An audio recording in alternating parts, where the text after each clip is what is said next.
Justice is the crowning glory of the virtues. This is from Cicero. Absolutely. He agrees with what Socrates said. Justice is the crowning glory of the virtues. You've got all these other virtues, but justice is the one that says that we as a society have come to a point where we can stand on our own, we can live peaceably, and we can get rid of miscreants and malcontents. And if we don't do that, then of course there's no peace. And so, of course, Cicero was right in making this statement here.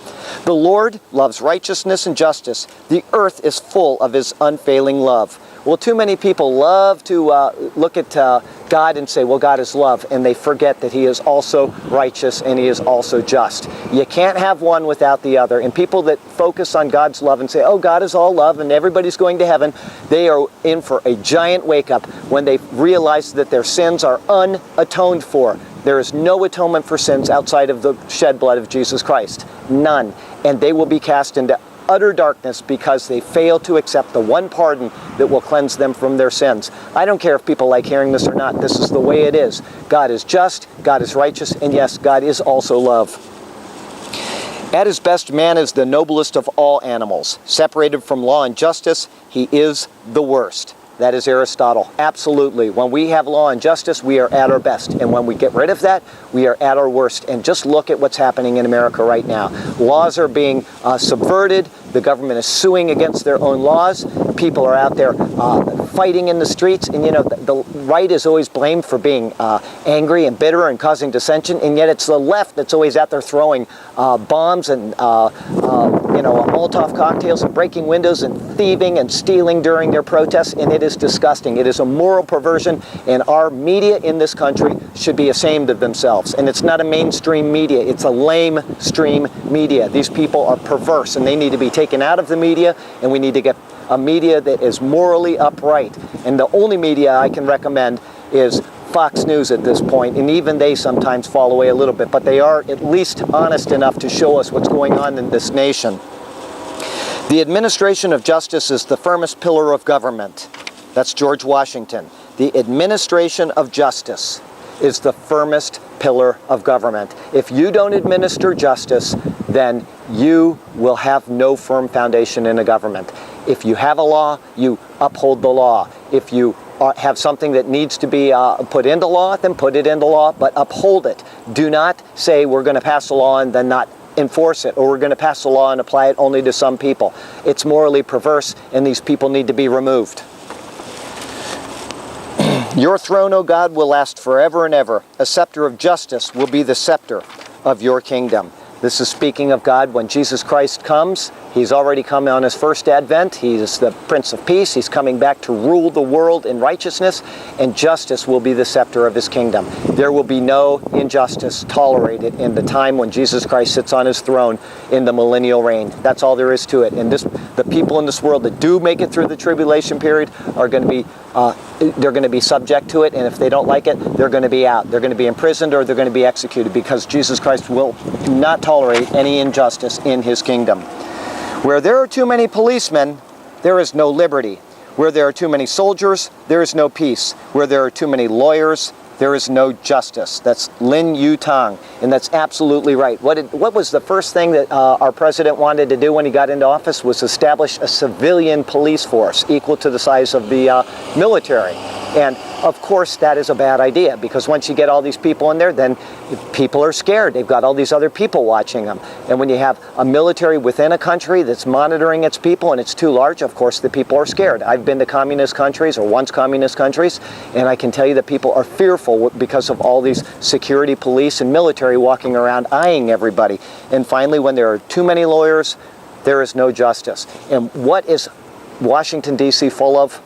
Full of lawyers. And it's mostly on the left, and they're mostly morally perverse people that make morally bad decisions. And those people need to be removed from our government entirely. We need to have no more of this in our government. We need to get people that are farmer politicians and mechanic politicians, and people that are in there temporarily to do their job and then to go back home. And they're not to be lifelong career politicians that started out as lawyers. It's a bad way to run a government.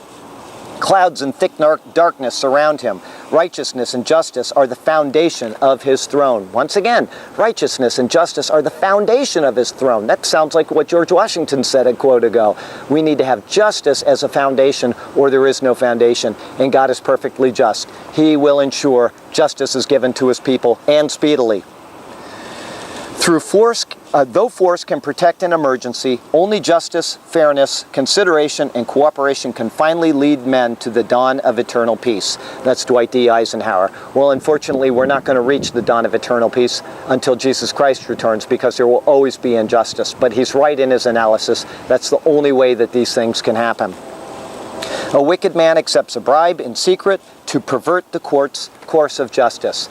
Once again, that's going back to what I talked about before on bribes. Anybody that accepts a bribe in order to pervert the course of justice, he ought to be removed. If he's caught of it, he ought to be imprisoned for doing it. There should be no light sentence for people that do that. Justice is to be upheld, and people are not to be slack with the law that affects all the citizens of the land.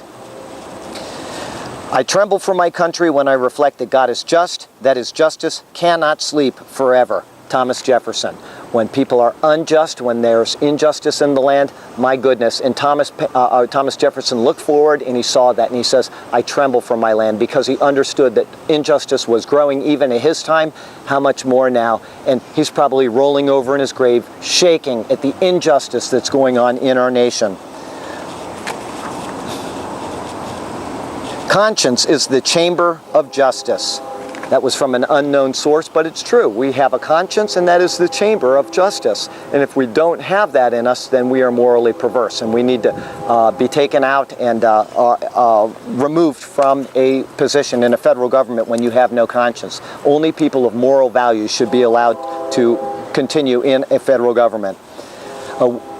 Let's see here. A corrupt witness mocks at justice, and the mouth of the wicked gulps down evil. Absolutely. A person that mocks at justice, he's corrupt, he gulps down evil. And what do you see? It's going all through our society right now. The Ninth Circuit Court, they gulp down evil. They spew out evil. And their judgments are unholy, they're unmoral, and they're unrighteous. And they will be judged for it in the end, unless we can get them out of the way first. But in the meantime, we have to suffer with these self-deluded people. Evil men do not understand justice, but those who seek the Lord understand it fully. Of course that's right. If somebody doesn't seek the Lord, then he's not seeking justice, because God is just. That makes absolute sense. And the people that are seeking the Lord, they seek justice because they understand that this is God's eternal character. His nature is justice. It's also righteousness and love. And when you seek only one aspect of God at the expense of the others, then you're not seeking the fullness of God. And when you don't seek God at all, then you're seeking none of his attributes. There's no truth in you. There's no morality in you. There's no mercy or grace in you. And you become like an unreasoning animal. America and Islam are not exclusive and need not be in competition. Instead, they overlap and share common principles of justice and progress, tolerance, and the dignity of all human beings. That's from B. Obama, and that is absolutely incorrect. Christianity and Islam are mutually exclusive of each other. The principal tenet of Islam is that God has no partner. He has no son. In fact, it's written on the inside of the mosques around the world. God has taken unto himself no son. And yet the principal tenet of Christianity is that God gave his son for the people of the world.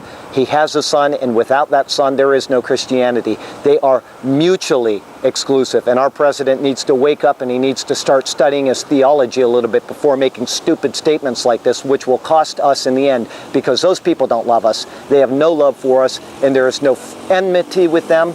No friendship with them. There's only enmity, and they want our destruction, because we believe that God has a son and he gave that son for us. And instead, what do?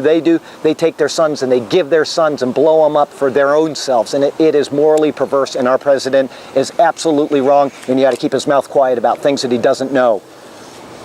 And I saw something else under the sun. In the place of judgment, wickedness was there. In the place of justice, wickedness was there. Man, just look around. Look at all of our capitals. Look at our government. And instead of justice, there's wickedness. Instead of judgment, there's wickedness, and people are getting away with these things, and they're causing more wickedness and more judgment. You take a criminal out of society, he can't commit any more crimes. That's obvious. Instead, we put him back into the society, they commit more crimes, and there's more injustice and more lack of judgment, and it just it exponentially grows until the point where the society can no longer bear itself because of what's going on. We need to stop this immediately.